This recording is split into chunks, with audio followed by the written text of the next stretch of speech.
Well, hey, it's Monday, January 26th, and it's been a while since I put out a video, but a lot of things have happened. I was really busy with my fantasy football thing, organizing the party and all that stuff, because I'm a commish and all that. Like, half of you even care about that, but still.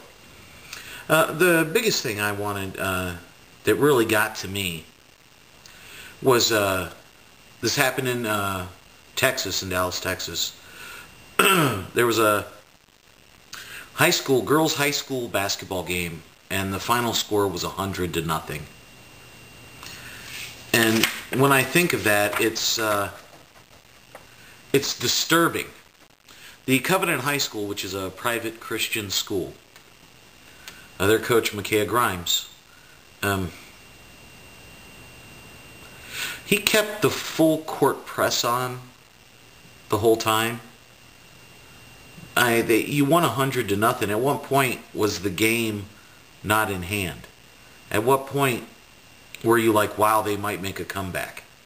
It was 59-0 at the end of the half.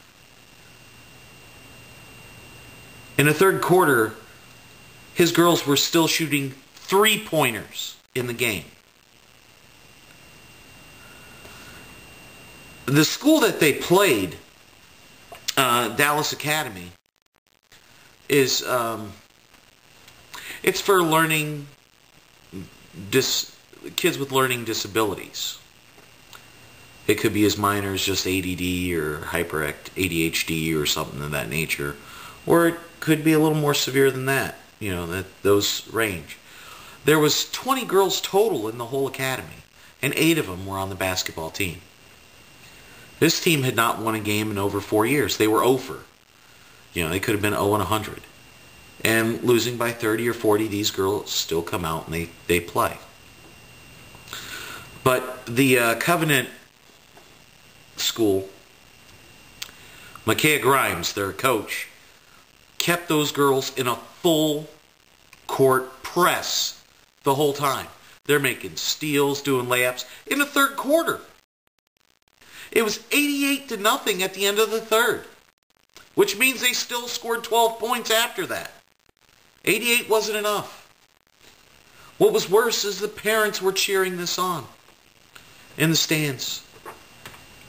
Now, I would think if you were at a Christian school, you would try to follow, maybe not exactly like Christ, but maybe in certain ways that Christ would be.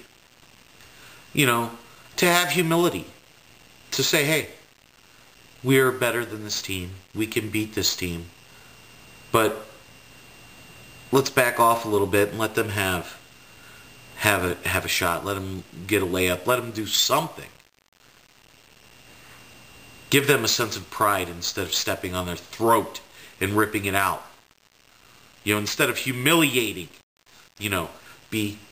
have humility as opposed to putting complete and total humiliation on that team. And these girls are going out just to play the game. They're not out there to be made a mockery of, to be destroyed like that. That was wrong. To have humbleness, not just to go out and just humble the crap out of your opponent, to beat them so bad that they're just not even there. You know, selflessness as opposed to selfishness. I mean, what are they teaching in this school? It's a Christian academy. They're not teaching this to the kids. They're not teaching the kids to treat others as you would want to be treated. No, instead, if they're not as good as you, you just crush them to the ground and destroy them. You don't stick your hand out to help them up. You push them back down. They say you got fired, and that's a good thing. I hope for the sake of the parents whose children aren't involved with the basketball team that they seriously question what morals and values that school is putting into their kids. What are they teaching them there? Sports is meant to create a sense of teamwork, camaraderie, the ability to count on your fellow man. It's about sportsmanship. It's about realizing even though they may be your opponent on the court, they could be your friend off the court. It's about having them, having it come together as a unity, that sense of oneness where everybody's the same. It's sad. It's disheartening. Anyway, I hate to leave you on that note. Hope you all have a great day. I'll put out another couple vids in a little bit. But, yeah. This is Bigragu. I'm out.